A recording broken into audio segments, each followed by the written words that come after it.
This should be a pretty quick video here. This is problem number 2 from the 2024 AP Calc AB free response set. Calculator active problem here. It says a particle moves along the x-axis, so its velocity at time t greater than or equal to 0 is given by this velocity function. Now what we're asked to do in part B is we're asked to find the acceleration of the particle at t equals 1.5. Now you have access to the calculator for this problem. You see my TI-83 input right here gives me an answer of -1. And there's another video that I've put together where I discuss all aspects of all parts of this problem.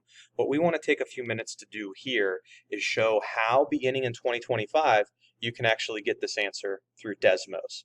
So if I need the numerical value for a derivative, as I got from my TI-83 using the numerical derivative option, but I have access to the Desmos app beginning in 2025 and beyond, how would I get that answer?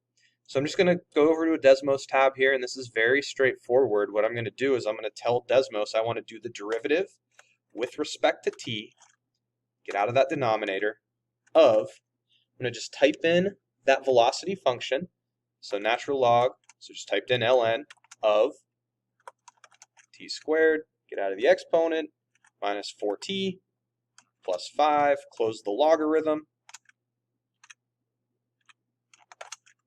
and then minus 0.2t.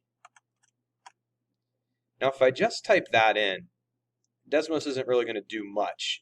I hit enter, it automatically added this for me. Now if you look at what it did, it says t is equal to 1. The derivative of this evaluated at 1 is -1.2. We want the derivative evaluated at 1.5. So I do just have to make a quick adjustment to the second Desmos entry line, evaluate that at 1.5. Desmos returns a value of -1. What value did we get with the calculator? -1.